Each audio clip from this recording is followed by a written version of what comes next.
Hey everyone, and welcome.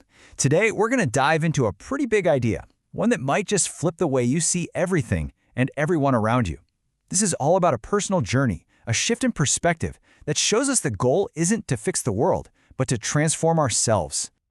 So let me just start by asking you this, straight up. When you get that feeling, that rush of frustration or real anger, is it truly because of what somebody else did? Or could the source be, a lot closer to home? Let's dig into that. So our journey really begins at a place that I think we all know pretty well. It's that first stage, that mindset where we are just 100% convinced that our bad feelings are being caused by other people. I mean, this is the default setting for so many of us, right? The story we're exploring today, it starts from this exact thought. Look, I'm a good person. I don't get angry on my own. It's other people. They aren't doing their jobs right. They're provoking me.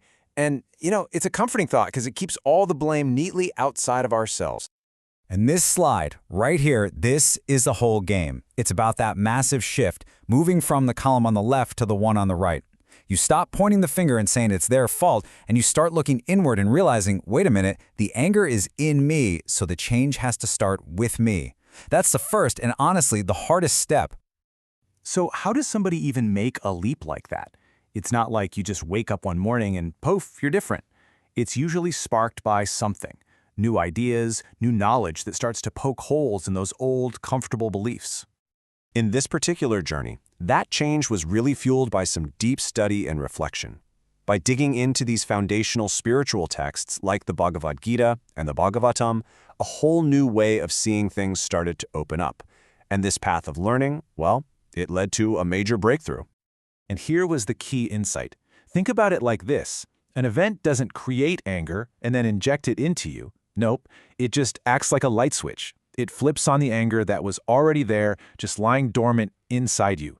The potential for that feeling was always there. The outside world just gave it a trigger. Now, once you really start to accept that the source of your feelings is internal, that leads to something even bigger, something that can totally change your world. And this is it.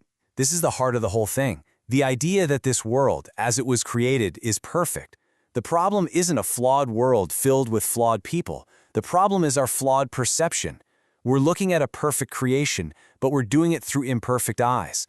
It's a total 180 from how we usually see things. And this isn't some new age idea. This is ancient wisdom, and it's captured so beautifully here by the Holy Mother, Sharada Mata. There is no fault outside. Look for the fault within you. It's such a simple, direct instruction. Stop looking for what's wrong with the world and start doing the real work on the inside, because that's where all the power is. Okay, so if the world is flawless and the fault is within us, what does that even mean for our day-to-day life? This is where this philosophy gets super practical and, honestly, kind of cool. It completely changes how we see every single person we meet.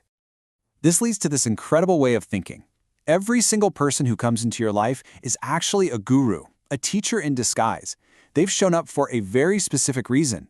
Even if they don't look like a traditional teacher, they're there to teach you something important. And this means everybody. The source gives these great down-to-earth examples. The servant who comes to your house, the watchman who cleans the car. People in any profession, young or old, it doesn't matter. From this point of view, there are no ordinary people. Everyone is a teacher. Which of course begs the question, why? Why are they here? If everyone's a teacher, what's the lesson? Why did they show up in our lives, especially the ones who drive us nuts? Well, the answer is, they are here for our benefit. They are like divine messengers sent to help us see and correct our own flaws. They're basically mirrors reflecting back the parts of ourselves that need a little work, so we can ultimately recognize the divinity within us and transform into a better version of ourselves. There's this incredible analogy in Sanskrit philosophy. It's called Kitaka Brahmara Nyayam. It's a bit of a mouthful, but the idea is powerful. The old belief was that a worm, by constantly and intensely focusing on a wasp, would eventually become a wasp. Now, the lesson for us is, what we focus on, we become. So, if we focus on the divine qualities in others, our gurus, and on the divine within us, we can fix our own flaws and slowly move towards that state of divinity ourselves. So let's bring this all home. We've gone from blaming others to seeing the world as flawless, and now to seeing everyone in it as our personal teacher. But what's the point of all this? What's the end game here? And here it is, the ultimate takeaway. This whole practice, this whole shift in mindset, It's not about fixing other people. It's not about changing the world out there. It's a deeply personal inward journey. As the source material says, this is for Atma Sukham, for one's own happiness, spiritual growth, and inner peace. So what does this actually look like, day to day? Well, it means you reframe every single challenge.